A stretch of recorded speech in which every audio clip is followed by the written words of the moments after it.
तप श्रुतिश्च, जिसमें वेद उपस्थित हो, उपस्थित मतलब वेद का जो श्रोत्रिय हो, तो वेद पढ़ा हुआ हो। इतना नहीं, तप श्रुतिश्च योनिश्च, जो ब्राह्मण पुरुष और ब्राह्मण स्त्री के गर्भ से उत्पन्न, यानी ब्राह्मण पिता हो और ब्राह्मण स्त्री उसकी माता हो, ऐसे गर्भ से उत्पन्न जो व्यक्ति होता है वो क्या कहलाता है? ब्राह्मण कहलाता है। पूर्ण रूप से ब्राह्मण वही है जिसमें तप हो, वेद हो और ब्राह्मण पुरुष और ब्राह्मण स्त्री के गर्भ से उत्पन्न हुआ। एक पंक्ति लग गई। दूसरी पंक्ति में कहते हैं यदि मान लीजिए वो वेद नहीं पढ़ा है, वे वेद नहीं पढ़ा है, तपस्या से हीन है, शराबी है, तो क्या कहेंगे? उसको शूद्र कह देंगे? कहे नहीं, का तप श्रुताभ्याम यो हीनो, जो तप और वेद से हीन है, ये नहीं करता, क्या होता है? जाति मात्र ब्राह्मण, तो वो केवल जाति, उसी कुल जाति मात्र ब्राह्मण है। अर्थात जैसे हम उसको शूद्र नहीं कह देंगे, जैसे हम कोई शूद्र का पुत्र है, वो अपना जो है भगवान का पूजन करता है और शिष्टाचार युक्त है, हम लोग कहते हैं भाई देखिए भले शूद्र का पुत्र है लेकिन उसमें जो धर्म है वो ब्राह्मणत्व धर्म है। ब्राह्मण नहीं कहेंगे उसको, कहेंगे ब्राह्मणत्व धर्म विद्वान है। शूद्र है, ब्राह्मण कहेंगे कि ब्राह्मण होकर भी शूद्रत्व धर्म से युक्त है, ये ऐसा हम लोग व्याख्या करेंगे। तो चातुर्वर्णं मयाष्टम, अगर इसको दूसरी विधि से हम जान लेते हैं, यदि हम चातुर्वर्णं मयाष्टम गुण कर्म के हिसाब से हम बात करेंगे, तो यदि बच्चा जन्म लिया है जो ब्राह्मणी के यहाँ जो जन्म ले लिया है, तो जो एकादश, दसवें, 11वें, 12वें जो हम नामकरण संस्कार करते हैं, क्योंकि जन्मना जाते गेह संस्काराद जो उच्चते वेद पाठी भवित प्राति श्रोते उच्चते, का संस्कार जन्मना जाते गेय, जो जहां जन्म ले उसको वैसा जानना चाहिए। और संस्कार जब हो जाए तो क्या हो, वो द्विज हो जाएगा, द्विज मतलब ब्राह्मण हो जाएगा, ब्राह्मण क्षत्रिय हो जाएगा।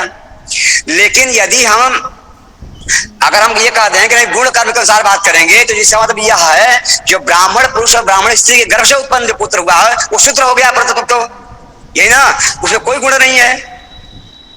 तो कहते हैं कि जब दसवें, 11वें, 12वें दिन जो हम लोग नामकरण संस्कार करेंगे या अन्य जो संस्कार करेंगे, संस्कार के पहले, उपनयन संस्कार पहले, उन कर्म में हम सरमाहम कहेंगे कि बरमाहम कहेंगे कि गुप्तोहम कहेंगे कि दासोहम कहेंगे, क्या कहेंगे वहां? अगर हम ऐसा व्याख्या कर देते हैं भाई, अगर हम सरमाहम कह देंगे उस बच्चे के लिए तो ब्राह्मण हो गया, वरमाहम कह देंगे तो क्षत्रिय हो गया, गुप्तोहम कह देंगे तो जो है वैश्य हो गया, दासोहम कह देंगे चतुर्थ वर्ण हो गया। ये असंगति व्याख्या जो है हमारे समाज में घूम रही है। अस्तु, आगे हम लोग चलते हैं। कहते हैं कि श्राद्धे द्वादश पुत्राणाम, श्राद्ध में जो द्वादश पुत्र कहे गए हैं, जो कलम्बू जी ने जैसा बताया, उसमें जो औरस पुत्र है, ब्राह्मण पुरुष और ब्राह्मण स्त्री के गर्भ से उत्पन्न जो पुत्र है, वो मध्य एकस्यापि सत्वे, यानी सर्वप्रथम उसी का अधिकार कहा गया है।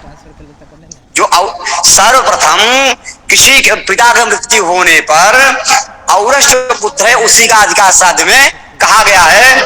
तेसु और चौरसा मतलब तेसु चवन और तेसु औरसः श्रेष्ठ, उन सब में औरस जो पुत्र है वो सबसे श्रेष्ठ है श्राद्ध करने के लिए। तदभावे पुत्रिका पुत्राधिकार, उसके अभाव में, जब उसका अभाव होता है तो जो पुत्री का पुत्र है, पुत्री पुत्र क्या कहते हैं? एक शब्द और है इसलिए कलम्बू जी ने बताया था, दोहित्र। बोलिए आप लोग बोलिए। सत्यनारायण भगवान का प्रसाद ही नहीं है, लेकिन गट से मार देंगे वो घुस जाएगा, तो देखना पड़ेगा आप लोगों को। उसको बोलते हैं दोहित्र, बोलते हैं पुत्री का पुत्र, ठीक है। उसको दोहिता ही बोलते हैं हम लोग जो है एक शब्द में। का उभयोर भावे एकादश पुत्र, हाँ इनका थोड़ा तेज में, हाँ हाँ, परमात्मा का एक अलग विषय हो गया। ब्राह्मण शब्द क्या, उसकी हमने जो व्याख्या किया कि ब्राह्मण क्या है, तो परमात्मा जानना क्या है, तब क्या है, परमात्मा को जानने की व्यवस्था है। श्रुति क्या है, जब तक हम श्रुति और तप की व्यवस्था नहीं रखेंगे हम परमात्मा को कैसे जान पाएंगे। वेदार्थविद जो शब्द हमारे यहाँ आया है, वेद को जानने वाला, जो ब्रह्मविद कहा, ब्रह्मविद मतलब ब्रह्म को जानने वाला, ये सारे नाम सुरक्षित है वेद के, वो सारे उसी में आ जाते हैं, ठीक है। तो अब बताएंगे आगे वो क्या है, वो आगे बताएंगे सब सारे। संस्कार औरस पुत्र का होता है, औरस के अभाव में जो है पुत्री के पुत्र दौहित्र का होता है, और इसके अभाव में जब दौहित्र का भी जो है अभाव हो जाए तो एकादश पुत्र, जो अन्य जो एकादश पुत्र है, तेसाम पूर्वम पूर्वम भावे उत्तरोत्तराधिकारा, पूर्व पूर्व का अभाव होने पर उस यहीं से पहला पहला का भाव नहीं, दूसरा तीसरा ऐसा करके उत्तर उत्तर चला जाएगा, जिसके में आएगा वो जो है श्राद्ध करेगा। इसे 12 पुत्र है क्रम से, तो अगर पहला पुत्र कौन है, औरस है, तो पहले औरस पुत्र करेगा, उसका अभाव है तो दूसरा करेगा, दूसरे का अभाव तीसरा करेगा, ऐसे करते जिन जो रहेगा वो उसका श्राद्ध करेगा। ठीक है, अभी तुम कोई समस्या किसी को, कोई बात तो तुरंत खड़े होकर पूछिए, आगे चलते हैं। क्या देखिए, हम लोग श्राद्ध का देश कहते हैं भाई, हम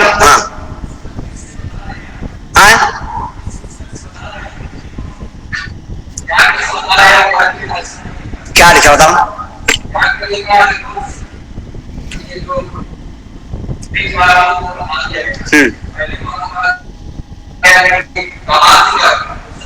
सश्री ऋत्विक जा मातृ जा ससुर मातृला त्रिनाचिकेत दौहित्र संबंधी बांधवा, इसमें जो आप इसको एक ग्रंथ को आधार मत मानिए, आप 2-3 श्लोकों को देखिए, फिर देखिए क्रम क्या दिया है। जब ये जो क्रम है, ये कब है, ये क्रम तब है इन लोगों का जब इनमें से कोई वो हो, जैसे मान लीजिए कि हमारा औरस पुत्र है, मैं अपना उदाहरण लेता हूं, और वो में शादी करेगा, अगर वो नहीं है तो उसके बाद जो 12 क्रम से इसलिए पिछले कहा कि उभयोर भावे, इन दोनों के अभाव, पहले किसका अधिकार, जैसे एक जानता हूं, अगर किसी की माता स्पार की है, किसी की माता जी स्पार की है, सर्वप्रथम किसका अधिकार होता है, अगर माता अगर स्पार की शरीर को शांत हुआ है, सर्वप्रथम किसका अधिकार होगा, तो गांव अभी भी जो है आप जब सदन में पति का अधिकार होगा, एक शब्द में पति का अधिकार होगा, लेकिन पति का अधिकार नहीं होता है, तो माता के देहावसान होने पर उसमें सर्वप्रथम अधिकार छोटे पुत्र का है। आप पाते हैं कि औरस पुत्र जब बड़े पुत्र है तो छोटे पुत्र, बड़ा पुत्र ही औरस पुत्र है, बाकी अन्य जितने पुत्र उनके होते हैं वो सब कामज पुत्र कहे गए हैं, ये भी जान लीजिए। तो आप कहेंगे कि नहीं, जब औरस पुत्र पीछे कर दिया तो कामज पुत्र क्यों क्यों क्यों कर रहा है, तो तदनुसार शास्त्र की व्याख्याएं बहुत थोड़ी बदलती है, आपको ये भी जानना पड़ेगा कि यदि शास्त्र ने कहा कि पहले औरस पुत्र फिर दौहित्र फिर क्रम से जो अन्य पुत्र हैं उनमें उत्तरोत्तर, ये नहीं थे ये नहीं थे, ऐसा जो क्रम से, हाँ अभी श्लोक आगे आएगा,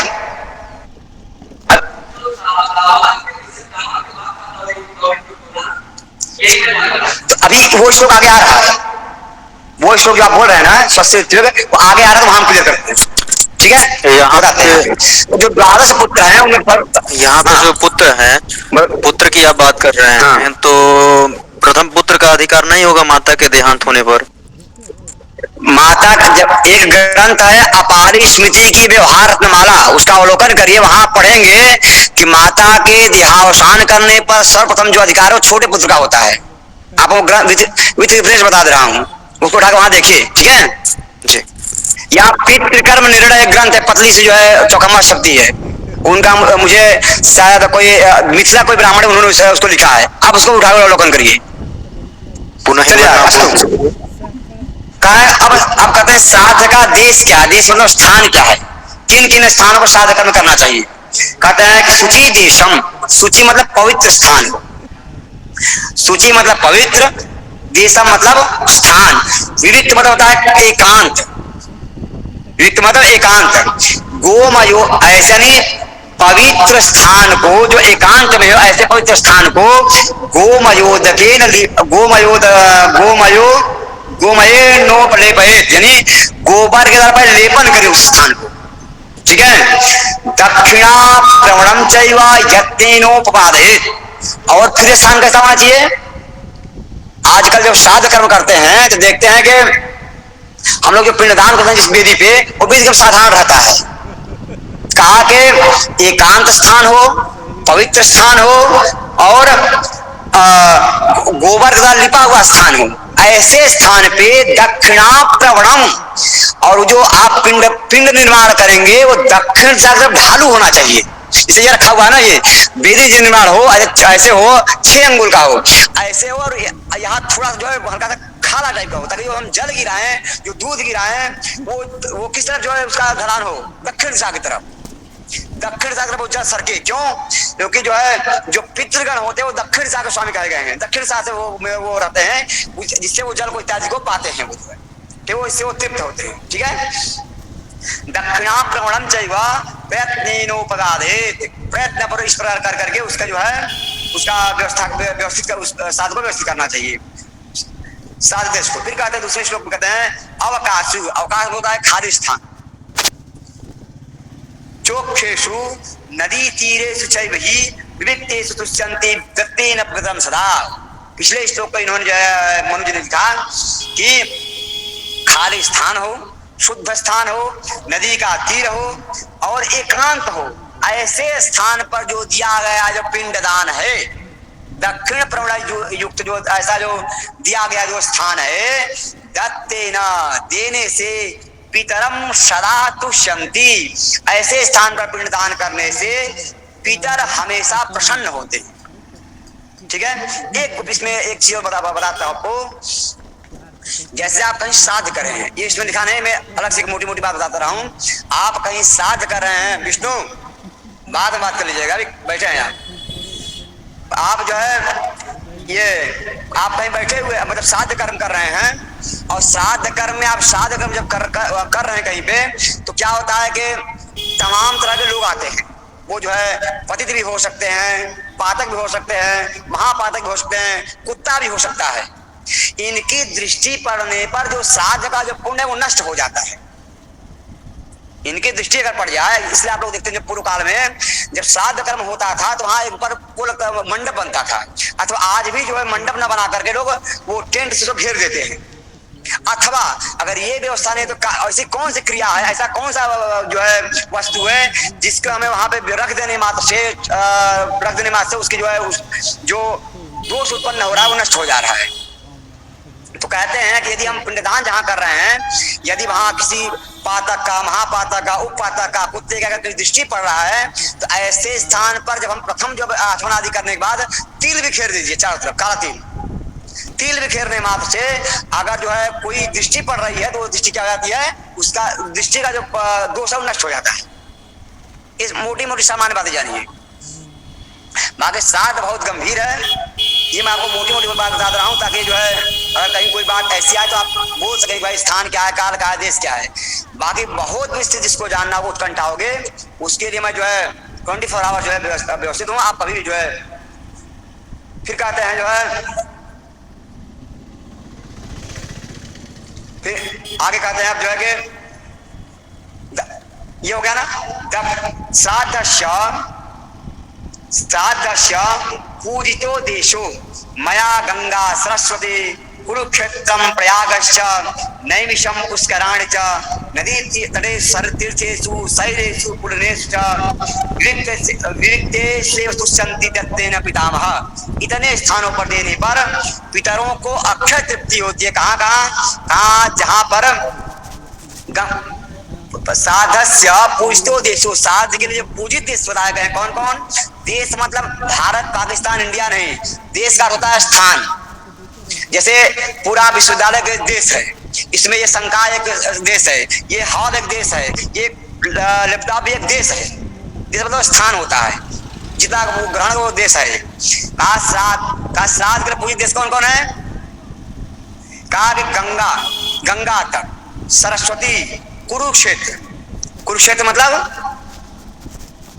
कुरुक्षेत्र का अर्थ, आप कुरुक्षेत्र से आप लोग क्या समझते हैं कि जहां पे महाभारत युद्ध हुआ था? कुरुक्षेत्र के लिए एक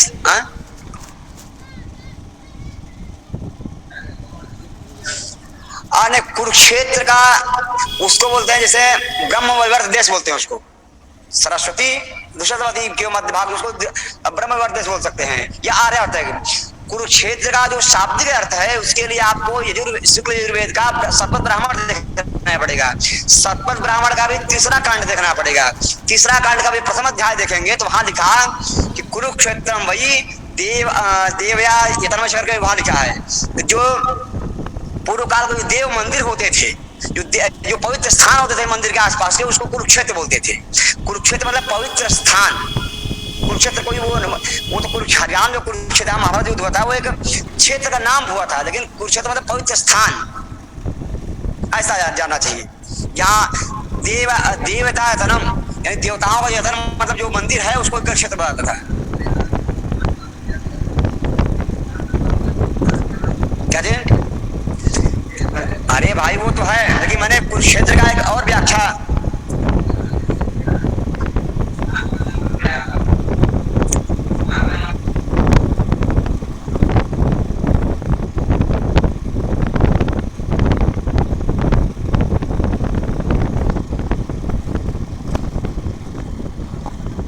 कोई मंदिर हो जो ऐसे कोई स्थान, ठीक है। कहा कि गंगा सरस्वती कुरुक्षेत्र प्रयाग नैमिष और पुष्कर, पुष्कर से जहाँ ब्रह्मा की एक ही मूर्ति है पुष्कर में है। नदी तटेशु नदियों के तट में, तीर्थेशु शैलेश मतलब पर्वतों पे, पुण्येशु विविक्ति से दुष्यंती दत्ते ने पितामह, इनको एकांत में ऐसे स्थानों पर एकांत में देने वाले से जो हमारे पितामह इत्यादि हो, जो हमारे पिता लोग हैं वो अत्यंत जो है संतुष्ट होते हैं। अक्षय जो है संतुष्ट। फिर कुछ और नाम गिनाए हैं, ये भी मित्रों में लिखा है ऐसा। फिर कुछ और नाम गया, पुष्कर, प्रयाग, कुशाव तीर्थ, तीर्थेशु विशेष महिमों लिखितो वर्तते। इन क्षेत्रों में श्राद्ध करने पर विशेष महिमा कही गई है। सामान्यतः गृह, अब मान लीजिए कह दिया कि किसी बात पैसा वैसा नहीं है तब कैसे करेगा श्राद्ध? हमारे यहाँ श्राद्ध की बड़ी व्यवस्थाएं हैं। अब भाई धन नहीं तब श्राद्ध कैसे करेगा? कहा कि सामान्यतः सामान्य अवस्था में गृह घर में, गौशालायाम गौशाला में, देवालय घर के देवालय जो राम मंदिर बने हैं तो वहाँ गंगा यमुना नर्मदादि पवित्र नदी तटे श्राद्ध कर्म अत्यधिक महत्वम अस्ति। इन स्थानों पर भी श्राद्ध कर्म करने से उसकी अत्यंत महत्ता जो है कही गई है। अब देखिए इतनी बात हो गई। अब लोग जानते हैं कि भाई ब्राह्मण हैं तो उनके पितर क्या नाम है?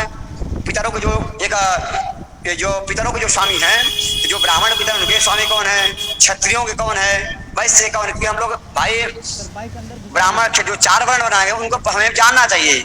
आजकल तो जो है लोगों को ये नहीं पता जो है कि हमारा शिखा क्या है, शूद्र क्या है, प्रवर क्या है, देवता कौन है, हमारा पाद क्या, कुछ नहीं पता है। जो है बस जीवन चल रहा है वैसे ही। कहा सोमपा नाम विप्राणाम, जो सोमपा नाम के जो पितर हैं वो विप्राणाम इत्युक्ते ब्राह्मणानाम, जो ब्राह्मणों के पितर हैं उनका नाम सोमपा है। अब आप लोगों को मुझे लगता है याद होना चाहिए कि एक बार मैं आगे तब आगे बताऊं कि जीवन में पढ़ाई हमेशा ज्ञान के लिए करना चाहिए, एग्जाम के लिए नहीं। क्योंकि ठीक है एग्जाम देंगे, नौकरी कर लग जाएंगे, लाख रुपया कमाएंगे, वो अक्षय नहीं है, वो सत्य नहीं है, वो केवल क्षण भंगुर है, कुछ समय के लिए आपको संतुष्टि दे सकता है। हमेशा पढ़ाई ज्ञान के लिए होनी चाहिए, क्योंकि जो ज्ञानी है वो पूरे संसार में महकेगा, अपनी गंध को छोड़ेगा। लेकिन जो राजा है जो केवल एक नौकरी पा लेना मतलब एक स्थान अभी आगे आएगा कि नौकरी वालों को एक साथ के लिए कहा गया नहीं कहा गया, तब आप लोगों को विस्तृत बताएंगे।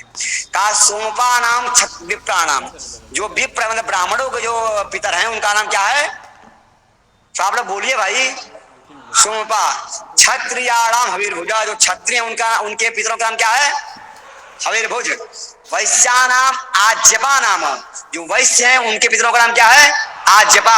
और शूद्राणाम शुकालिन, जो शूद्र हैं चतुर्थ वर्ण के हैं उनके पितरों का नाम क्या है? शुकालिन। अब देखिए फिर कहते हैं कि भाई ठीक है ये जो सोमपा हैं, हविर्भुज हैं, आज्यपा हैं, शुकालिन हैं, इनके भी तो कोई पिता होगा, ये किससे उत्पन्न हुए? तो कहते हैं कि सोमपास्तु कवे पुत्रा, जो सोमपा नाम के पितर है, कवे है मतलब भृगु, वो भृगु के पुत्र हैं। और हविष्मंतो अंगिरता सुता, जो अंगिरा के पुत्र जो वो जो ये हविष्मंतो जो हविर्भुज हैं वो अंगिरा के पुत्र हैं। और पुलस से आजिपा पुत्रा, जो पुलस ऋषि के जो पुत्र आजिपा है, वो जो आजिपा पुलस के पुत्र हैं। पुलस से बड़े, पुलस के नाते नाम बताइए किसी को याद हो तो? रावण, रावण के पुलस के पुत्र का नाम था विशस्रवा, विशस्रवा के पुत्र का नाम था रावण। पहले उसका नाम दशग्रीव था, रावण नाम जन्म से नहीं था, उसका नाम दशग्रीव था, दशानन था।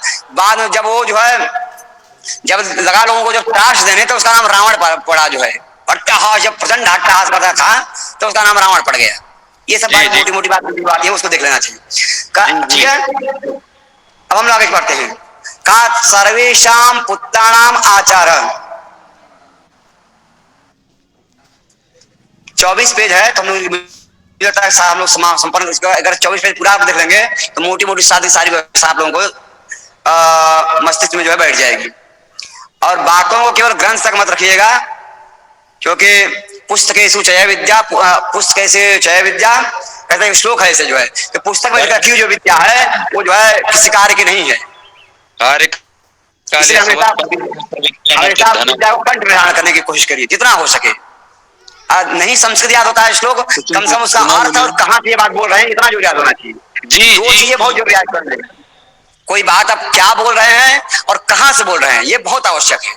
क्योंकि आज का जो समाज है उसको ऐसे ही नहीं बता कोई बात। जैसे आजकल जो बड़े बड़े कथावाचक हैं ये मंच पर बैठ करके कुछ भी बोल देना है जरूर। भले जैसे एक मध्य प्रदेश में प्रदीप मिश्रा है, ये बागेश्वर धाम है, ये सब कुछ नहीं आता इन सबको, केवल बस मंडप बैठ करके शिव पुराण की कथा कहती है, इससे कथा कहती है। तो ये सब बात नहीं जाना है, आप क्या बोल रहे हैं और कहां से बोल रहे हैं, ये दो बातें बहुत क्लियर होनी चाहिए, स्पष्ट होना चाहिए। ठीक है, अब कहते हैं सर्वेशाम पुत्राणाम अधिकार तत्तमरीचि, ऋषि कहते हैं मृते पितर पुत्रेण क्रिया कार्या विधानता बहवः सूर्यदा पुत्रा पितुरेकत्र वासिना सर्वेशाम तु मया कृत्वा ज्येष्ठे नैव तु यत् कृतं व्यप्येन च विभक्तेन सर्वैरेव कृतं भवेत्। 4:30 बज गया। मृते पितर पुत्रेण क्रिया कर, यानी पिता के मर जाने के बाद, बहुत मोटी मोटी बताता चल रहा हूँ कि 4:30 बज गया है। मृते पितर पुत्रेण क्रिया कार्या विधानता बहवः सूर्यदा पुत्रा पितुरेकत्र वासिना, ये कह रहे हैं कि यदि पिता के मर जाने के बाद जो उनकी जो अंत्येष्टि क्रिया है श्राद्ध कर्म है बहुत विधि विधान से होना चाहिए। वो पल्ला छोड़ने वाला कार्य नहीं कि बस चलो अब बस इनको निपटा दीजिए इसे बस। श्राद्ध में जो है जब आप आगे बढ़ेंगे तो क्रोध, शौच, अक्रोध और अत्वरा शब्द आया है। साधे 3 प्रशस्तानी उत्पस्था गाया विलास में के क्रोध, शौच, क्रोध, अत्वरा लिखा। श्राद्ध में क्रोध और पवित्रता, क्रोध नहीं आनी चाहिए, पवित्रता जितना हो उसके होना चाहिए, और अत्वरा मतलब जल्दबाजी नहीं होनी चाहिए कहीं श्राद्ध में। उसका भी फल क्या होता है, उसका फल कैसे नष्ट होता है, उसी प्रकार जैसे राख में हवन करने का कोई फल नहीं होता है। भस्मना जो या तो हम भस्म में हवन करने का कोई फल नहीं है जब तक अग्नि जल रही है, उस बार इसका फल क्या होता है, नष्ट हो जाता है। तो कहते हैं कि जो पिता के मर जाने के बाद उसका जो ज्येष्ठ पुत्र है उसके द्वारा जो पिता का जो पितर कर्म है श्राद्ध कर्म, वह विधि विधान पूर्वक जो है संपन्न होना चाहिए। फिर कहते हैं श्राद्ध में जो 8 प्रकार की वस्तुएं बड़ा दुर्लभ हो गई हैं। साधे अष्ट दुर्लभ वस्तुनि मत्स्य पुराणे, श्राद्ध में जो 8 प्रकार की वस्तुएं बड़ा दुर्लभ हो गई हैं। कौन कौन? मध्याह्न, श्राद्ध का समय कब बताया, तो इसके लिए लिखा कि प्रातः काल सूर्योदय से 2 मुहूर्त पहले तक देव कर्म जानना चाहिए, और सायंकाल सूर्यास्त के 3 मुहूर्त पहले तक क्या जानना चाहिए, पितर कर्म करना चाहिए। मध्याह्न काल में पितर कर्म के लिए कहा गया। मध्याह्न काल खंगपात और नेपाल कंबला, नेपाल कंबल बोलते हैं जो भेड़ वाला जो कंबल नहीं होता है जो काले रंग का होता है उसको बोलते हैं नेपाली कंबल बोलते हैं।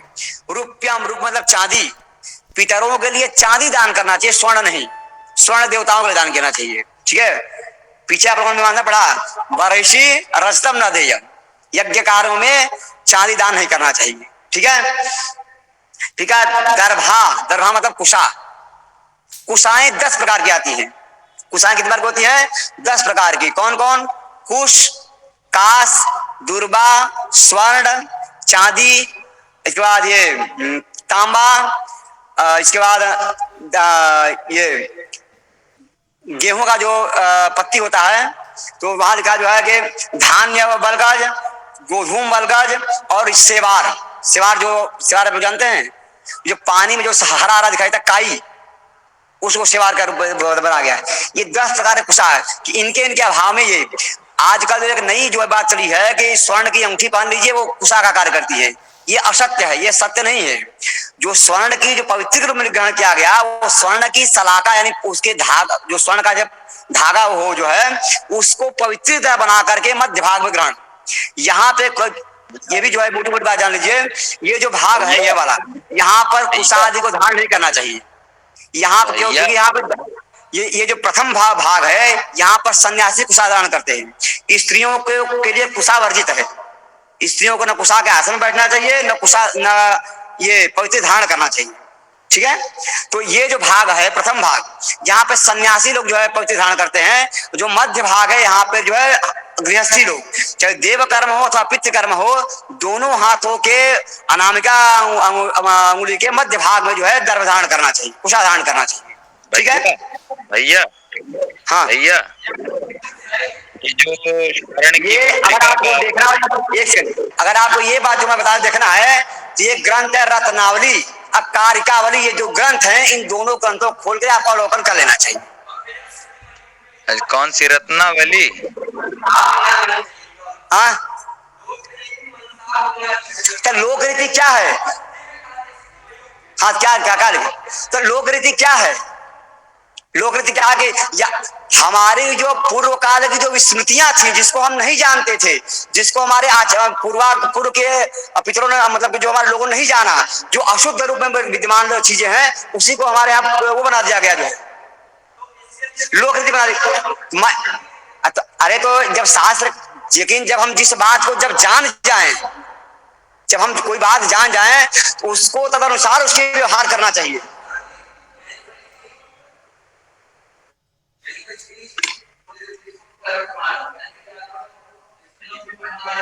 हेलो भैया, दो बात। हाँ हेलो, देखो, एक सेकंड। हाँ सुनो सुनो धीरज, एक सेकंड। भैया आपने जो कहा उसको जैसे सचिन जी आपकी बात सुनी जाएगी। मान लीजिए कि एक उदाहरण देता हूं मैं छोटा सा। हम मान लीजिए कि ये जो भाग है, ये पितरों का भाग है। ठीक है, हम अज्ञानता में, हमारे शास्त्र में लिखा हुआ है कनिष्ठा देशिंगुष्ठा मूला नग्रम करसचा प्रजापति पितृब्रह्म देवातिथान अनुक्रमाधिकार, जो व्यवस्थाएं हमारे की गई हैं, उसमें कहते हैं कि ये जो अंगूठा, तर्जनी और अंगूठा के जो मध्य भाग है, उसको वो पितृ कर्म तीर्थ है। पितृ से पिंडदान करना चाहिए। लेकिन हमारे हमारे जो पूर्व के जो गांव के लोग हैं, जहाँ पे शास्त्र की व्यवस्था नहीं है, वो इस भाग से पिंडदान करने लगे। मान लीजिए क्या इसको आप जो है, जब आप उस स्कूल से निकले, काशी आए, वेदों का संरक्षण किया, वेदों को देखा, शास्त्र को देखा, इसके बाद आप जान लीजिए भाग सत्य है। तो अब आपका कर्तव्य बनता है कि इस रीति को छोड़कर इस रीति पर उनको चलाइए। ये आपका कर्तव्य है। तो हाँ, नहीं फाड़ फेंक रही वो एक सेकंड को भाई। हाँ,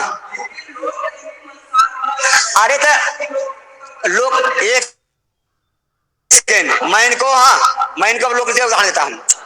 लोक रीति वो है, एक श्लोक है, नहीं, जो शंका वो समाधान तत्काल होगा, बाद में बाद क्रिया नहीं है यहाँ।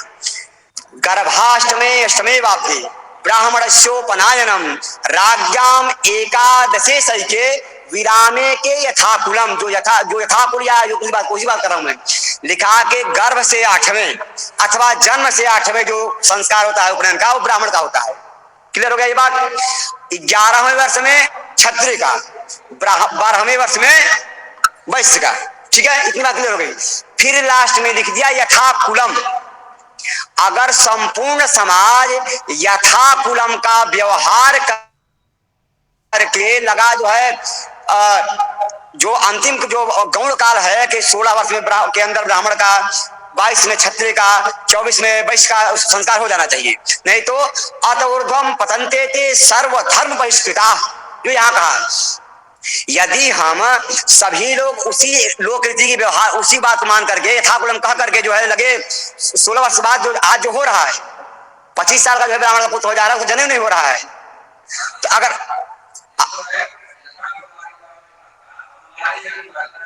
वही बात है, मैं वही बात कर रहा हूं मैं। हाँ, वही तो यदि हम जिसकी व्यवहारिकता शास्त्र में सिद्ध हो जाए, जिसको शास्त्र सिद्ध कर दे, हम जान जाएं, उसको फिर यथाकुलम का नाम लेकर अपने बचाव नहीं करना चाहिए व्यक्ति को, उसको फाड़ने का मतलब। वो शास्त्र कब कहा यदि किसी अभी कोई अनभिज्ञ है, नहीं जानता, उसके लिए कहा वो बात, जो अनभिज्ञ है, ठीक है। हाँ, जैसे हमारे कुल में कोई ऐसी व्यवस्था है कि हम विवाह से पहले अपने उस देवी का जाकर ये अमुक कर्म करते हैं, वो शास्त्र में नहीं है, तो वो कर्म करेंगे।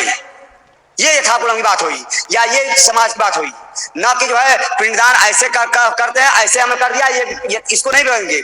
इसको करेंगे जो है फिर अव्यवस्थित हो जाना सिखाएंगे, जो फल का नष्ट हो जाना कह देंगे। आगे चलते भैया। हाँ भैया, ये जो आप बता रहे थे कि कौन सी पुस्तक में देखें, ये जो अंगूठी वाली कुशे की जगह, ये एक ग्रंथ है रत्नावली और कारिकावली। कारिकावली मतलब जो एक ये न्याय की कारिकावली नहीं, उसका नाम जो है कारिकावली करके है, वो जो है धर्मशास्त्री ग्रंथ है, ठीक है। हेमाद्री भैया, हेमाद्री समय कम बचा है, अब हम आपका उत्तर बाद में दे देंगे, आपको फोन कर लीजिएगा हमको। चलिए, अब लिखा है साधाना वर्जाना याज्ञवल्क। श्राद्ध में के लिए क्या क्या वर्जित है, कौन कौन वर्जित, इसके लिए याज्ञवल्क कहते हैं। रोगी मतलब जो रोगी हो, रोगी मतलब किसी को बुखार है वो रोगी नहीं, इसको कुष्ठ रोग हो, अपस्मार हो, जो दीर्घ रोग से ग्रसित हो, ऐसे लोगों के लिए कहा। रोगी हीनात रिक्तांग, ठीक है। रोगी हीनात रिक्तांग यानी रोगी हो, हीनातिरिक्त अंग यानी जो कम अंग वाला हो अथवा अधिक अंग वाला हो। जैसे कि देखते हैं किसी को जो है हाथ में 6 उंगली हो जाती है, किसी को 4 उंगली हो जाता है, ऐसी व्यवस्था है ना। ऐसे काड़ा मतलब काना, अब काड़ा मतलब केवल काना शब्द नहीं लेंगे आंख संधा, काना शब्द जो है, काना शब्द कहा देने से बधिर मूक सबको ग्रहण कर लेंगे उसमें। पौनर भव तथा पौनर भव क्या है, कल आप लोग को बताया, कोई बताया पौनर भव क्या है? पौनर भव क्या है? पौनर भव पुत्र क्या होता है? कल द्वादश पुत्र में आया था पौनर भव।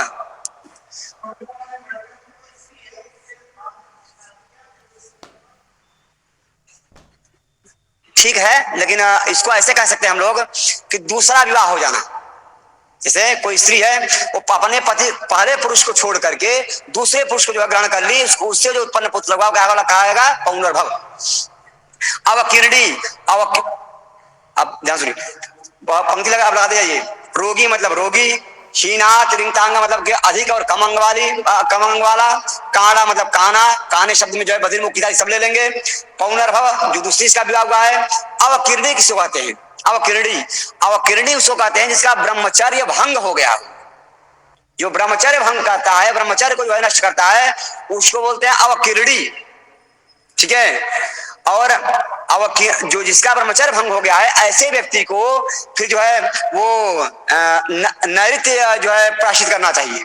उसमें क्या है कि नैऋत्य देवता के लिए, नैऋत्य देवता नैऋत्य का राक्षस है जिसकी पूजा देवताओं के रूप में होती है, तो नैऋत्य कोण में गधे को ले जा करके इसे क्रिया है उसमें जो है वो करने के बाद जो है फिर अवकीर्णी जो शब्द है उसको वो करता है। तो अवकीर्णी मतलब जिसका ब्रह्मचर्य नष्ट हो गया हो। कुंड गोलकौ, कुंड क्या है? पति के जीवित, पति के रहते हुए पर पुरुष से उत्पन्न पुत्र कुंड कहलाता है, और पति के मरने के बाद पर पुरुष से उत्पन्न पुत्र क्या कहलाता है? गोलक। पत्यौ जीवत कुंडा मरडा श्यान गोलकौ, ऐसा। फिर कहा कुनखी, ठीक है। कुनखी बोलते हैं कि जिसका नख खराब हो, विदीर्ण हो, नख जो है विदीर्ण हो। श्याम दंत का, जिसका दांत काला हो, सुपारी खाकर नहीं, जिसका जन्मजात दांत काला हो, ठीक है। भृत, अब देखिए आया भृत का अध्यापक, जो वेतन लेकर के अध्यापन कराता हो उसको भी श्राद्ध करने का अधिकार नहीं है, वो भी वर्जित है। जो वेतन लेकर के, आप लोग इसको जो है गंभीरता समझिए, वृत्तिकाध्यापकों कहा जो वेतन लेकर के वेतन भोगी हो सकता जो है, वेतन लेकर कार्य करता हो वो क्या है, श्राद्ध, उसको भी श्राद्ध में वर्जित करना चाहिए। क्लीबा, क्लीबा बताया नपुंसक, कन्या दूसरा, जो कन्या को जो है कहा, कन्या दूसरा, जो कन्या को दूषित करता है, ठीक है, वो ये मनसा वाचा कर्मणा किसी प्रकार को दूषित करता है, वो भी क्या है, श्राद्ध में वर्जित करना चाहिए उसको भी। मित्र धुक, मित्र धुक बोलते हैं मित्र से द्रोह करने वाला, मित्र धुक मतलब मित्र से द्रोह करने वाला। और पिसुना, पिसुन बोलते हैं दूसरे के दोषों को कहने वाला।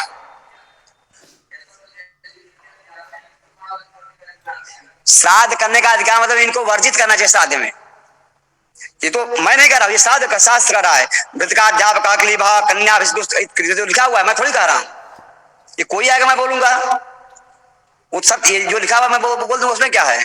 मैं भी अगर भविष्य में अगर कहीं कुछ होऊंगा मैं भी जो है उसी वर्ष में आ जाऊंगा, अगर होऊंगा तब, भगवान का न होऊंगा। चलिए, कहा मित्र धूप, नहीं नहीं नहीं, ये अर्थ नहीं है भाई, ऐसा ऐसा अर्थ नहीं लगेगा। हाँ, एक मिनट को कम, अपने प्रश्न को कम समय में रखिए ताकि यहाँ पर मैं उसको पूरा कर दूं। हाँ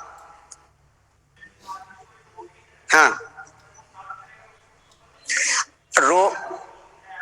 हाँ, इन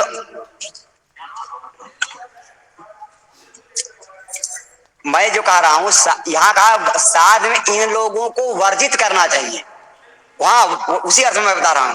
जैसे हम श्राद्ध में अपने यहाँ बुलाते हैं, इस बात को हम लास्ट में क्लियर करते हैं, एक मिनट में हम बोझे इस बात को हम लोग लास्ट में थोड़ा इसको रखते हैं, ठीक है, क्योंकि ये तो आप, हाँ, तो ये जो जितनी बातें हैं ये श्राद्ध में इनको वर्जित करने अर्थ में है, क्योंकि जो श्राद्ध करने के अधिकारी हमने पीछे पढ़ लिए हैं, ये इतने लोग श्राद्ध में वर्जित हैं, इनको श्राद्ध में जो है, जैसे एक उदाहरण समझाता हूं, द्वादशी जब हम द्वादशाह करते हैं तो जो ब्राह्मण बुलाते हैं 13 ब्राह्मण को, द्वादशाह को ही ब्राह्मण को बुला देना चाहिए और द्वादशाह में ही ब्राह्मण को भोजन करा देना चाहिए। लेकिन जो अन्य लोग हैं, अन्य लोग मतलब जो जिसमें ये लोग आते हैं, इनको त्रयोदशाह के दिन भोजन कराना चाहिए, उसी दिन ही कराना चाहिए, ठीक है, ये बात कहा है। फिर कहा क्लीबह नपुंसक, कन्या दुष्टक, मित्र धूक, मित्र से द्रोह करने वाला, पिसुना दूसरों का असत्य भाषण करने वाला। हाँ, फिर से बोलिए। कन्या दुष्टक कहा कि जो जैसे मनसा वाचा कर्मणा, इन 3 प्रकार जो से, जैसे आजकल एक नई शब्द होता है, थोड़ा सा मैं इसको ऐसे समझाना पड़ेगा। जैसे आजकल एक शब्द है जो है लिविंग रिलेशनशिप, एक शब्द है, इसको शब्द में आप लोग लीजिएगा, वो क्या है, विवाह से पहले आप पर पुरुष के संपर्क में है तो वो क्या है, विवाह से पूर्व अगर आप जो है ब्रह्मचर्य स्वयं का करते हैं नष्ट, तो आप किसी का ब्रह्मचर्य नष्ट करते हैं, वो सारे लोग कन्या दुष्टक में आ जाएंगे, ऐसे समझिए। हाँ, मित्र धोख मतलब मित्र का से द्रोह करने वाला, मित्र को धोखा देने वाला। पिसुना मतलब दूसरे असत्य को उसका कथन करने वाला, दूसरे के दोषों को केवल घूम घूम कर जो है दूसरे को दोष कह रहा है, ऐसा व्यक्ति। सोम विक्रयी, जो सोम होता है, सोमलता, सोम की जो पत्ती होती है, सोमलता का विक्रय करने वाला। और परिविंदक, ठीक है, आप कहा सोम में विक्रयी, सोमलता का विक्रय करने वाला। और परिविंदक बोलते हैं कि बड़े भाई के रहते छोटा भाई अगर विवाह कर ले तो ऐसे व्यक्ति को भी श्राद्ध कर्म में नहीं बुलाना चाहिए। फिर कहते हैं मातृ पितृ गुरु त्यागी, माता का त्याग करने वाला, पिता का त्याग करने वाला, गुरु का त्याग करने वाला। कुंडाशी, कुंड के अन्न को खाने वाला, कुंड बता दिया, जो पीछे कुंड गोलक जो पुत्र है, ऐसा जो कुंड पुत्र है, उस कुंड के पुत्र जो पुत्र उसका जब विवाह हो गया या उसका जो अन्न खा रहा ऐसा व्यक्ति। अब वृषलात्मजा, शूद्रा का जो पति है, ठीक है, ऐसा जो व्यक्ति है, इनको भी जो है, और परपूर्वा विश्वास मतलब जो धर्म से रहित पति है, ऐसे व्यक्ति, यानी जैसे ब्राह्मण स्त्री है वो जा करके दूसरे वर्ण में शादी कर ली, तो जो दूसरे वर्ण में जो शादी की, ऐसा जो पति है वो भी साध में उसकी भी पूछ नहीं होनी चाहिए, वो भी साध में क्या है, वर्जित है। फिर कहते हैं कि परपूर्वापति मतलब पुनर्भूभर्ता, परपूर्वापति मतलब पुनर्भूभर्ता, यानी एक बार विवाह किया, दूसरी बार विवाह किया, उसका जो पति है, ऐसे व्यक्ति को। स्टे मतलब चोरी करने वाला, ठीक है। इसको एक ऐसे भी कह सकते हैं हम लोग कि बिना दिए जो ग्रहण कर ले, जैसे हमारे यहाँ कोई गया और हमने उसको नहीं दिया, वो कोई वस्तु ले लिया, वो चोरी, उसको चाहे चोरी कर दीजिए अथवा जो है जो आपको उचित है, ऐसा चोरी करने वाला कर्म दुष्टा, जो अपने कर्म से निंदित हो, ठीक है। शास्त्र कर्म दुष्टा से तुक्ते शास्त्र विरुद्ध आचरण करने वाला भी क्या कहलाता है, ये सब निंदित कहे गए हैं, इनको साध्य में जो है नहीं पूछना चाहिए। इसके बाद हम लोग देखते हैं जो है 17वां पे चल रहा है, 24 पेज है पूरा, बस 5-6 बजे हो जाएगा। अब देखिए, आप कहते हैं साध्य की संपत्ति कौन कौन है, साध्य के संपत्ति कौन कौन है, साध्य में कैसे कैसे लोगों की उपस्थापन करना चाहिए। कहते हैं अग्न्या सर्वेषु वेदेषु, अग्न्या सर्वेषु वेदेषु, यानी जो सभी वेदों में अग्रगण्य हो। अग्रगण्य मतलब, अग्रगण्य कहने का तात्पर्य यह है कि चारों वेदों को व्रत पूर्वक यानी जो वेद पढ़ने के जो व्रत बताए गए हैं, ठीक है, उन व्रत पूर्वक जो अध्यापन करता है उसको अर्थ में है ये अग्रह सर्वेषु वेदेषु। फिर कहा श्रोत्री कौन है, कहा जो वेद का जो अधिकारी हो, ठीक है। श्रुताध्ययन संपन्न को श्रोत्री बोलते हैं। और फिर कहा और कौन, कहा ब्रह्मविद युवा, इसमें 2 शब्द है, अग्रह सर्वेषु वेदेषु हो गया जो सभी वेदों को व्रतपूर्वक धारण करे, श्रोत्रिय मतलब जो वेद से संपन्न हो, ब्रह्म विद्वा, ब्रह्म, इसमें 2 शब्द है, ब्रह्मविद और युवा, यानी ब्रह्मविद मतलब ब्रह्म को जानने वाला, ब्रह्म मतलब वेद, ब्रह्म मतलब ब्राह्मण, ब्रह्म मतलब ब्रह्मा, तीनों अर्थ आता है। इनको जानने वाला, युवा मतलब मध्यम वयस्क, ब्रह्मविद युवा यानी ब्रह्म वेद को जानने वाला और मध्यम वयस्क, वेदार्थविद यानी वेद के अर्थ को जानने वाला, ज्येष्ठ साम बोलते हैं साम वेद के किसी एक भाग का सांगोपांग अध्ययन करने वाला, ठीक है, साम वेद के एक भाग का अध्ययन करने वाला। त्रिमधु बोलते हैं यजुर्वेद के एक भाग का अध्ययन करने वाला। और त्रिसुपर्णका बोलते हैं ऋग्वेद और यजुर्वेद के एक भाग का अध्ययन करने वाला। त्रिमधु मतलब बोलते हैं यजुर्वेद के एक भाग को जो अध्ययन करता है उसे बोलते हैं त्रिमधु। और त्रिसुपर्णका इत्युक्ते सॉरी, ये जो सुनिए 1 मिनट, वो जो ये जो ऋग्वेद के भाग का अध्ययन करने वाला त्रिमधु होता है, ठीक है। त्रिमधु मतलब ऋग्वेद के एक भाग का अध्ययन करने वाला। और त्रिसुपर्णका मतलब ऋग्वेद और यजुर्वेद के एक भाग का अध्ययन करने वाले क्या कहते हैं हम लोग, त्रिसुपर्णका। फिर कहा ये हो गए आपका स्वश्री किसको बोलते हैं, स्वश्री मतलब बहन का लड़का। अब देखिए सारे नाम गिनाए हुए हैं जो आप बता रहे थे। ये कहा स्वश्री मतलब बहन का जो लड़का पुत्र है। ऋत्विक मतलब जो यज्ञ संपन्न कराता है ऐसा आचार्य, ये जो यज्ञ में जो यज्ञ कार्य संपादन करते हैं ऐसा स्वश्री ऋत्विक। जामात्री मतलब दामाद। श्राद्ध के अधिकारी कौन कौन, इसकी व्यवस्था कर रहे हैं हम। श्राद्ध कौन कौन कर सकता है, जैसे मान लीजिए 12 पुत्र नहीं है, ये करने वाले तो और कौन श्राद्ध कर सकता है। कहा कि स्वश्री बहन का लड़का कर सकता है, ऋत्विक यज्ञ कार्य संपादन करने वाला व्यक्ति कर सकता है, और जामात्री मतलब दामाद कर सकता है। जामात्री याजस यज्ञ कराने वाला, बहुत जो यज्ञ कराता है। और ससुर मातुला मतलब मामा, ये लोग श्राद्ध के जो है श्राद्ध करने के अधिकारी हैं। त्रिनाचिकेत बोलते हैं, जो यजुर्वेद के एक विशेष भाग को अध्ययन करने वाला सांगोपांगनी व्रतादि जो दिए गए हैं, व्रत आदि से युक्त हो करके जो यजुर्वेद के एक भाग का अध्ययन करता है उसको त्रिनाचिकेत बोलते हैं। दौहित्र, दौहित्र किसे बोलते हैं? दौहित्र मतलब पुत्री का पुत्र, पुत्री का पुत्र, पुत्री का पुत्र को बोलते हैं दौहित्र। शिष्य, शिष्य कहने से किसी को नहीं ले लेंगे हम लोग। जैसे जितने लोग यहाँ बैठे हुए हैं किसी न किसी के शिष्य होंगे। क्या वो साध के अधिकारी हैं? कहा नहीं। जहां शिष्य का जो है अर्थ किया, वहां लिखा जो है जिसका अध्यापन सांगोपांग हुआ हो उसको जो है शिष्य जान करके वो साध का अधिकारी हो सकता है। और संबंधी बांधवा, संबंधी अलग हैं, बांधव अलग हैं। संबंधी में जो आएंगे वो जो हमारे पुत्र के मतलब हमारे पुत्री के जो ससुर हैं अथवा हमारे पुत्र यानी जो समधी आदि होते हैं वो संबंधी में आते हैं।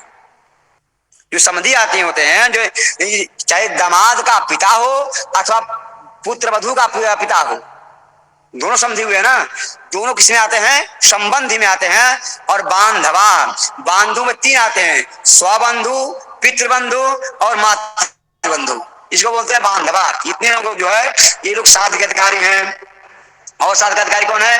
कहा कर्म निष्ठा, जो अपने कर्म में निरत है। जो कर्म निष्ठा कर क्या लेंगे? कहा जो हमारे यहाँ जो अनुष्ठान बताए, जो शास्त्र जो कर्म है उन कर्मों को करने वाला। कर्मनिष्ठा, तपोनिष्ठा, जो तप में निरत हो, तप मतलब। और पंचाग्नि ब्रह्मचारी, जो ब्रह्मचारी और पंच अग्नियों का आधान करता हो। पंच अग्नियां कौन कौन है? कोई एक व्यक्ति बताए।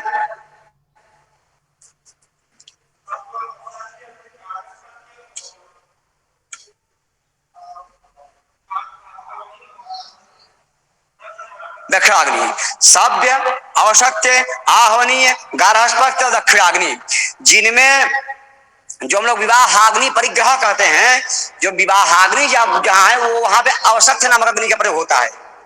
ठीक है, हम लोग नित्य क्रिया में जो है सभ्य अग्नि का प्रयोग करते हैं।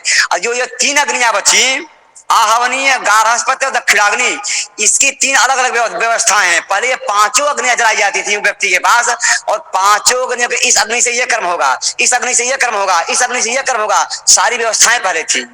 आज से जब से लाइट और ये माचिस आया, सारे अग्नियों का नाश कर दिया है। अब विरला कोई जो है अग्निहोत्र ब्राह्मण है। एक जो है हमारे यहाँ मीमांसा में पहले एक गेस्ट टीचर आए थे जिनका नाम था ज्ञानंद सांप कोटा। हमारे यहाँ गेस्ट टीचर पहले थे, अभी वो संपूर्णानंद यूनिवर्सिटी में जो है असिस्टेंट प्रोफेसर हैं। वो ये करते हैं, जो है अग्निहोत्र करते हैं। ठीक है, अगर अग्निहोत्र नहीं कर रहा है तो वो अग्निकर्म करिए। अब देखिए चल जाके अस्तु साध्य ब्राह्मण भोजनम विशेष महत्व अस्ति। साध्य में जो ब्राह्मण भोजन है, जिसको आज समाज में कहते हैं हम नहीं कराएंगे, ये वो दुनियादारी जो है कहते साध्य ब्राह्मण भोजन विशेष महत्व अस्ति। यानी साध में जो ब्राह्मण भोज है, ब्राह्मण भोज में खट्टा नमक ये सब नहीं देना चाहिए अलग से। जैसे नमक जो आपने सब्जी में डाल दिया, फिर आपको अलग से नहीं देना है। आपने ये अचार इत्यादि जो खट्टी वस्तु है उसको नहीं देना चाहिए श्राद्ध में। श्राद्ध में जो निमंत्रित ब्राह्मण है उनको ही खिलाना चाहिए। श्राद्ध जब अगर नमक देना भी है उनको, जब वो कुछ जैसे कोई होता है पहले मांगता है नमक हम दीजिए, थोड़ा ज्यादा खाते हैं तो पहले वो 2-4 ग्लास खा लें, इसके बाद उनको नमक दीजिए, आप जाकर के वो दीजिए। और श्राद्ध में कभी भी भोजन कैसा बना है ये बात पूछने मात्र से श्राद्ध का फल नष्ट हो जाता है, खिलाना फल नष्ट हो जाता है। कभी भी जो आप ब्राह्मण भोजन करा रहे हैं पूछिए मत कैसा बना है। 2-3 बातों का यहाँ आप मोटे मोटे तौर से ख्याल रखेंगे। श्राद्ध में कभी भी आप भोजन की प्रशंसा नहीं आप पूछेंगे, वो अपने से कह दिया अलग विषय है। और जब तक ब्राह्मण लोग खा करके उस दरवाजे से नहीं चले जाएं तब तक पत्तल नहीं हटाना चाहिए उन ब्राह्मणों का। जब चले जाए तब उन पत्तलों को हटाना चाहिए। जब वो खा ले थोड़ी सी उस थाली को खसका दीजिए, वही छोड़ दीजिए। जब वो लोग चले जाएं, उसमें से चले जाए मतलब कुछ लोग चले जाएं, 1 लोग 2 लोग 4 लोग जो पुरोहित चले जाएं, तब उस पत्तल को हटाकर कहीं जो है सुरक्षित करना चाहिए, उसको हटाना चाहिए वहां से। ये नहीं कि बस ये पंडित जी इधर हटे बस फट से पत्थर पर हटा दिए। या आजकल एक नई जो है रीति चल गई है कि पहले पत्थर हटाते हैं लोग। ये अब व्यवस्था है, ये जो है ये शास्त्रीय विषय नहीं है। शास्त्रीय विषय की बात करेंगे, जब वो खा के चले जाएं आपके दरवाजे से, जो आप जो आप वस्त्र जाए जो देना दे करके तब उस पत्थर को वहां से हटाना चाहिए, ऐसी व्यवस्था। अतः सर्वैरपि श्राद्ध कर्तव्य यथोक्त ब्राह्मणानाम आवाहनम कृत्वा तेषां दिव्य भोजनादिभिः भोजन दक्षिणादिभिः सत्कारो विधेयः। यथोक्त जैसी आपकी रुचि हो तदनुसार यथोक्त ब्राह्मण को, यथोक्त मतलब जो पतित ब्राह्मण, जो पतित पावन ब्राह्मण है, पंक्ति पावन ब्राह्मण है, ऐसे ब्राह्मणों को बुला करके दिव्य भोजन करा करके दक्षिणा आदि से उनका सत्कार करना चाहिए। एतेन कर्मणि पितरस्तुष्यन्ति सतदिन च प्राप्नुवन्ति। ऐसा जब आप कर्म करेंगे तो पिता लोग संतुष्ट भी होंगे, उनकी सद्गति भी निश्चित रूप से होगी, कोई इसमें संशय नहीं है। अब देखिए श्राद्धे प्रशस्त ब्राह्मणा, श्राद्ध में प्रशस्त ब्राह्मण कौन है और श्राद्ध में अप्रशस्त ब्राह्मण निषिद्ध ब्राह्मण कौन है, ऐसे लोगों को दो काल में हमने लिख दिया है। इसमें मोटे मोटे दो तीन चीजों को जान लेते हैं, बाकी दो तीन चीजें हम हमारा थोड़ा सा दिमाग से थोड़ा सा आउट हो रहा है, उसको नहीं बता पाएंगे। त्रिदंडी जो दंड धारण करता है, त्रिदंडी मतलब सन्यासी, यति त्रिदंडी जो दंड धारण करता है, सन्यासी में भी दो तीन प्रकार सन्यासी है। एक जो है जो त्रिदंड धारण करता है, जो ऐसा सन्यासी है ऐसे का त्रिदंडी, यति मतलब सन्यासी। आत्मविद जो अपने को जान गया है, वेद को जानता हो, वेदांत को जानता हो, वानप्रस्थ में रहने वाला जो है, जो सौते को जानता हो, ब्रह्मचारी, अष्टगोत्र, याज्ञिक, पुराण वेत्ता, श्राद्ध कर्म करने वाला, विष्णु शिव और सूर्य का जो अरण्य भक्त हो, ऐसे व्यक्ति को, असमान प्रवर का हो, पितृभक्त हो, ससुर, दौहित, गुरु, आचार्य, दमाद, ऋत्विक, मातृश्रेय, पितृश्रेय, माता मातृ भाग्ने, ये जो है जो लोग हैं, ये लोग श्राद्ध में बुलाए जाने वाले पंक्ति पावन ब्राह्मण कहे गए हैं।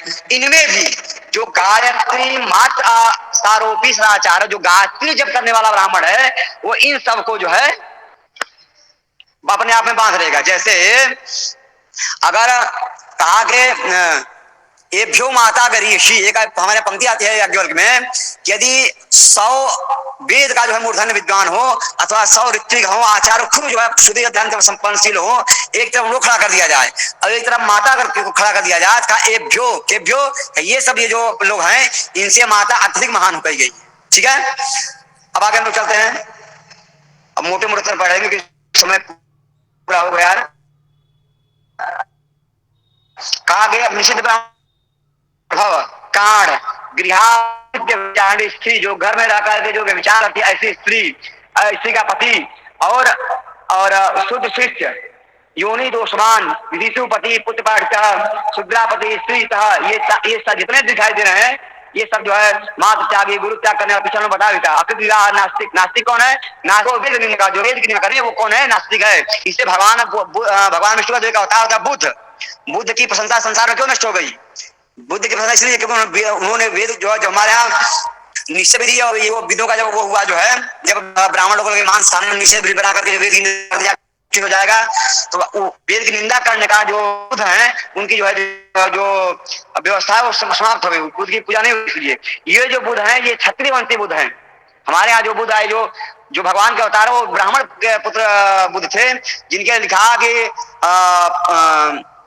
बुधो नाम जनुषतः कीकटेषु हस्ति। ये जो बुद्ध हैं, जो वर्तमान जो बुद्ध दिखाई दे रहे हैं, ये बुद्ध जो है शुद्धोधन के पुत्र बुद्ध हैं, यशोदा शुद्धोधन के पुत्र बुद्ध हैं। जो भगवान के अवतार हुए थे वो अजिन पुत्र बुद्ध थे, जिनका जो प्रादुर्भूत जो है गया क्षेत्र में हुआ। वो जो ये जो वर्तमान बुद्ध है, इनका जो जन्म कहाँ हुआ था? लुम्बिनी में, नेपाल में वर्तमान समय में। तो मोटे मोटे सर्विस हम लोग जाना। फिर कहा कृपण असत्यवादी ऋणहर्ता सर्वथा केश शून्य श्रेष्ठ, जो हमेशा मुड़मुड़ाता है, स्त्री तुल्य वाक चेष्टा, जो स्त्रियों की तरह वाक चेष्टा खूब करता हो, ऐसे व्यक्ति को जो है स्वाश्रम विशुद्धता पर्यायिता इत्यादि जो इतने लोग है, ये सब जो है क्या कहें, ये साध में जो है लोग निषिद्ध ब्राह्मण हैं। श्राद्धे अनुष्ठाने पुष्पानि वर्ज्यानि, श्राद्ध में कौन कौन से पुष्प वर्जित है? कदम्बम बिल्वपत्रम च केतकीं बकुलम तथा सर्वरी कृष्ण पुष्पाणि काल साध काले निदापयेत्, उग्र गंधीनि चैत्य वृक्षोद्भवानि च पुष्पाणि वर्जनीयानि रक्तवर्णानि। ये सब जो पुष्प है, कदम्ब, बिल्वपत्र, केतकी, बकुल, काले रंग का फूल, सफेद रंग और इसके बाद लाल रंग का फूल, बहुत गंध देने वाले जो फूल क्या है साध में निषेध किए गए हैं। इसके बाद श्राद्ध कर्मणि कृष्णा ब्राह्मणा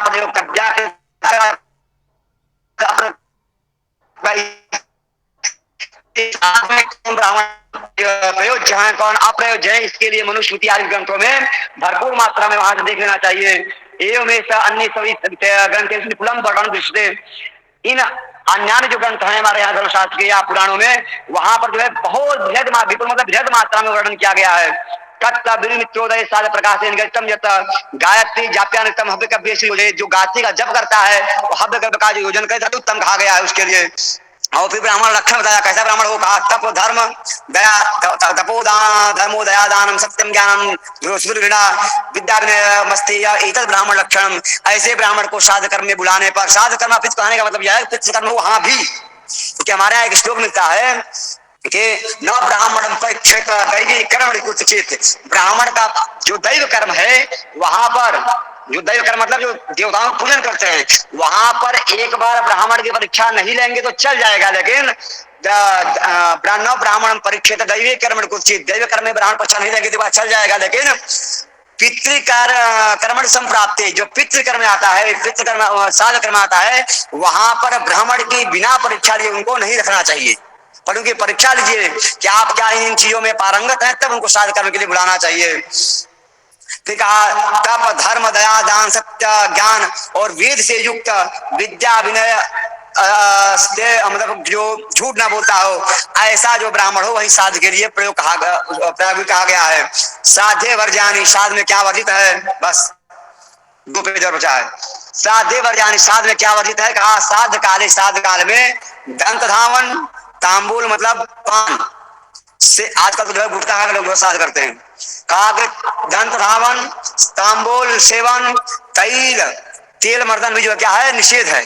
जो श्राद्ध कर्म में तांबुल खाना, अब आजकल पंडित लोग खा लेंगे, अरे हो गया, कहा कि श्राद्ध काल में जो है दांत धोना बहुत अगर आवश्यकता है। इसे हमारे यहाँ जब व्रत आदि होता है, जैसे एकादशी व्रत हुआ, एकादशी में ब्रश नहीं करना चाहिए, दातुन नहीं करना चाहिए, अगर बहुत इच्छा हो तो अंगुली से मांज लीजिए, बस यही दंत धावन तांबूल सेवन तैल मर्दनो, तैल का मर्दन करना, उपवास, स्त्री जो है गमन, औषधि ग्रहण, ये सब कर्म क्या करना चाहिए, निषेध करना चाहिए। सर्वतो भावे न त्याग कर लिया, सभी भाव से एन केन प्रकार इसको त्याग करना चाहिए। फिर कहा दंत धावन, इसी बात को श्लोक में लिख दिया, दंत धावन तांबूलम तैला भ्यंग भोजनम प्रत्योषम प्राणं च साधन वर्जित, इतनी जो पूछे ऊपर बताया वही नीचे श्लोक बताया है, इन चीजों को श्राद्ध में वर्जित करना चाहिए।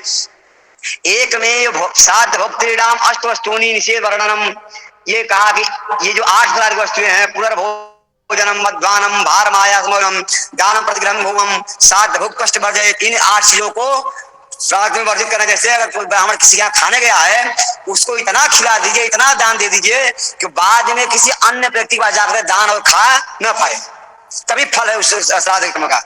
फिर लिखते हैं कि और क्या कहा, आयु प्रजाम धनम विद्याम स्वर्गम मोक्षम सुखानि च प्रयच्छन्ति यथा राज्यम पितरा सातर पिता, ये जो पितरों को जो है संतुष्ट करता है, उनको आयु प्रजा धन विद्या स्वर्ग मोक्ष सुख ये सारे चीज जो है प्राप्त होते हैं। फिर कहा पुत्रो वा भ्रातरो वा पिता उत्तरा पौत्रस्था पितृकार्य प्रशस्ता, ये अंति परमामोदे, पितृकार में पुत्र भाई दौहित्र पौत्र, ये सब पितृकार में जो है अत्यधिक फल को देने वाले हैं, ये परम गति को देने वाले हैं। अब जो है कहते हैं श्राद्धे पवित्राणि में, अब श्राद्ध की अंत में महिमा कह रहे हैं, इतना बताने के बाद वो क्या कहेगा, श्राद्धे 3 पवित्राणि, श्राद्ध में 3 चीजें बहुत पवित्र हैं। क्या, दौहित्र, दौहित्र मतलब